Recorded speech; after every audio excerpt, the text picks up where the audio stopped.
کولی. الحمدللہ میں راحلہ سلیم ڈاکٹر محمد سلیم کی وائف ہوں. الحمدللہ ہم لوگ بھوپال سے بلونگ کرتے ہیں. میرے ہسبینڈ نے پہلے اسلام قبول کیا, ایک جین فیملی سے بلونگ کرتے ہیں. میں اگروال فیملی سے تھی. میرا پرانا نام مانسی اگروال تھا, اور میرے ہسبینڈ نے جب اسلام قبول کیا تو میرے لیے میری لائف کا بہت ایک شاکنگ انسیڈنٹ تھا. میں نے فرسٹ ٹائم کسی کو پہلی بار دیکھے, میں نے کسی کو نماز پڑھتے ہوئے دیکھا. میں نے اچانک یہ اکثر کر کے ایک پرٹیکولر ٹائم ہوتا تھا اور یہ گھر سے کہیں چلے جاتے تھے, اور میں ان سے پوچھتی تھی کہ آپ کہاں جاتے ہیں, تو یہ رپلائی کرتے تھے this is none of your business, you have to do your job.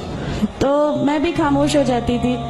باقی میرے فادر ان لا سے اکثر ان کی ڈیبیٹ اور سب کچھ ہوا کرتا تھا, بٹ مجھے نہیں سمجھ میں آتا تھا کہ یہ ڈیبیٹ کیا ہے, یہ لوگ کس بات پہ اتنا زیادہ, مطلب ان کا ڈیبیٹ اتنا ایگریسو موومنٹس پہ کیسے آ جاتا ہے. تو باقی پھر ایک دھیرے دھیرے جب مجھے یہ اسلام کے پہلے تو یہ لوگ نہیں بتائے, بٹ فرسٹ ٹائم جب میں نے ان کا فجر کی نماز تھی اور اچانک میری نیند کھلی اور میں نے ان کو نماز پڑھتے ہوئے دیکھا. میں نے ان سے پوچھا کہ آپ کیا نماز پڑھ رہے ہیں, کیونکہ صرف ٹیلی ویژن پہ دیکھا تھا کہ ہاں ایسے جو کرتے ہیں وہ نماز کے ایکشنز ہیں. میں نے ان سے پوچھا کہ آپ نماز پڑھ رہے ہیں, انہوں نے کہا کہ ہاں میں نماز پڑھ رہا ہوں. میں نے بالکل دیر نہیں کی میرے فادر ان لا کو بتانے میں. میں روم سے باہر نکل کے اور میں نے سب سے پہلے ان کو بتایا کہ پاپا جی آج ان کو میں نے نماز پڑھتے ہوئے دیکھا. تو انہوں نے مجھ سے کہا کہ ٹھیک ہے خاموش رہو, ابھی کسی سے کہنا نہیں, ہم دیکھیں گے کیا کر سکتے ہیں. اب وہ جو میری لائف کا مومنٹ تھا, وہاں سے میرے کو ایسا لگا کہ یہ کیا ہوا, مطلب یہ کیا کر رہے ہیں, ایسا کیوں کر رہے ہیں, یہ کہیں یہ کسی ایسے ویکتی سے تو نہیں مل گئے جو ان کو ٹیررزم کی طرف لے جا رہا ہے, اور یہ ایسی چیزوں میں تو نہیں انوالو ہو جائیں گے. ایک بہت بڑا ڈر جو میرے اندر تھا وہ, اور on that time I was pregnant, تو میرے کو ایک بہت کھلبلی سی لگی رہتی تھی کہ یہ کیا چل رہا ہے, یہ کیا چل رہا ہے. پھر دھیرے دھیرے کر کے جب میں ان کی بکس وغیرہ جو المیرا میں رکھی رہتی تھیں وہ میں پڑھنے لگی اور ڈھونڈنے لگی. یہ چھپا کے رکھا کرتے تھے, اور مجھے جب بھی کوئی بک ملتی تھی تو پھر میں اس کو پڑھنے لگی. تو مجھے اس میں ایسا کچھ لگتا ضرور تھا کہ پتہ نہیں کچھ ہے, کوئی ڈیفرنٹ چیز ہے, کیونکہ میں نے دیکھا کہ ان کے اخلاق, ان کی سب چیزیں بالکل چینج ہو گئیں. جو یہ پہلے تھے اس سے یہ بالکل الگ ہو گئے. تو مجھے ایسا پرسنلی لگتا تھا کہ اس پلیٹ فارم نے ان کو ایسا کیا دیا جو میرے ہسبینڈ کو بالکل چینج کر کے رکھ دیا. مطلب الحمدللہ یہ اس سمے کوشش کرتے تھے کہ جو نبی کی سنتیں ہیں, جو ہمارے نبی صلی اللہ علیہ وسلم نے کیا, اپنی وائف کی مدد کرنا, اپنی وائف کے ساتھ کس طرح اس کے حقوق کی ادائیگی کرنا, یہ سب کچھ وہاں الحمدللہ کرنے لگے. اور مجھے جو ان کا یہ ڈراسٹیکل چینج تھا, جو ان کو اس پلیٹ فارم پہ آئے ہوئے 6 months یا 1 year ہوا ہوگا, وہ دیکھ کے میرے لیے ایک بہت بڑا میننگ, ایک سرپرائز تھا کہ یہ کیا ہوا.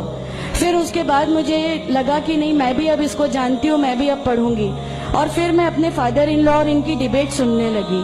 تو جینزم میں گاڈ کانسیپٹ ہے ہی نہیں.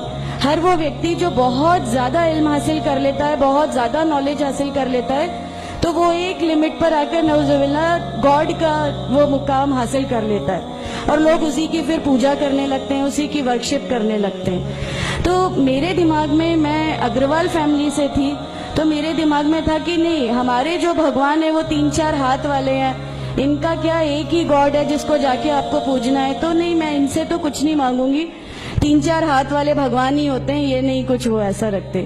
تو وہاں سے ایک تھوڑا سا ڈسٹریکشن میرے کو گاڈ کانسیپٹ کا آیا, اور ایشور ہے جو اس دنیا کو چلا رہا ہے, یہ ہمیشہ میرے ایک ذہن میں رہتا تھا. تو مجھے میرے فادر ان لا کہیں نہ کہیں اس پلیٹ فارم پہ آ کے غلط لگنے لگے کہ نہیں, یہ جو کہہ رہے ہیں وہ صحیح ہے, اور ان کی جو ڈیبیٹ ہے اس کا اینڈ جو ہے وہ یہ صحیح ہے. پھر دھیرے دھیرے کر کے مجھے ان کی چیزوں پہ یقین آنے لگا الحمدللہ. پھر ہمارے ایک فیملی فرینڈ ہیں, ان کے یہاں یہ مجھے لے گئے. وہاں پر کسی نے مجھ سے کہا کہ میں بہت بزرگ ہو چکا ہوں, بٹ انہوں نے مجھ سے کہا بیٹا میں بہت بزرگ ہو چکا ہوں, میں چاہتا ہوں تم کلمہ پڑھ لو, میری زندگی رہے نہ رہے, میں آپ سے ملوں نہ ملوں, تو آپ کلمہ پڑھ لو. تو الحمدللہ میں نے کلمہ پڑھ لیا. کلمہ پڑھنے کے بعد بھی جب ہم گھر لوٹ رہے تھے تو میں نے ان سے کہا کہ میں نے صرف ابھی کلمہ پڑھا، ابھی آپ یہ مت سمجھیے گا کہ میرے کو سب سمجھ میں آ گیا اور میں اس چیز کو مان لوں گی۔ انہوں نے کہا نہیں، تمہاری مرضی، کسی میں کوئی فورس نہیں ہے۔ تو الحمدللہ اللہ تعالیٰ کا احسان ہے، اس کلمے کی طاقت تھی۔ اور یہ ہمیشہ کہتے تھے تمہیں کوئی دعا مانگنی ہے تو تہجد میں مانگا کرو، تہجد کا جو ٹائم ہوتا ہے وہ بہت قیمتی ہوتا ہے اور اس میں اللہ تعالیٰ سب کی دعائیں قبول کرتا ہے۔ انہوں نے مجھے ایک دعا سکھائی تھی کہ تم ایک دعا مانگو کہ یا میرے رب اگر میرا ہسبینڈ غلط راستے پر ہے تو اس کو صحیح راستے پہ لے آ، اور اگر میں غلط راستے پہ ہوں تو مجھے صحیح راستہ دکھا دے۔ الحمدللہ میں یہ دعا کنٹینیو مانگتی تھی۔ ایک بار میری نیند الحمدللہ تہجد میں کھلی اور بس میں نارمل جیسے ایک دھیان کرتے ہیں ویسا میں بیٹھ گئی اور اپنے آپ اچانک دل چاہا کہ بس سجدہ کروں۔ میری زندگی کا وہ پہلا سجدہ تھا اور اس بہت لمبا سجدہ تھا، اور اس سجدے میں نے میرے رب سے کیا کیا مانگ لیا مجھے بھی نہیں یاد ہے۔ اور اس سمے مجھے ایسا فیل ہو رہا تھا جیسے اللہ تعالیٰ خود مجھ سے بات کر رہا ہے، اللہ میرے سوالوں کا جواب خود دے رہا ہے الحمدللہ۔ بس اس کے بعد تو ایسا لگا کہ نہیں، اسلام حق ہے اور اسلام پہ ہی چلنا ہے۔ اس کے بعد پھر بہت ساری پریشانیاں لائف میں آئیں، سب کچھ آیا، بٹ الحمدللہ اللہ کا احسان ہے کہ اللہ تعالیٰ نے ہر پریشانی، ہر چیز کو ایسے لے لیا کہ ہم لوگوں کو کبھی احساس ہی نہیں ہونے دیا کہ یہ کوئی پریشانی تھی۔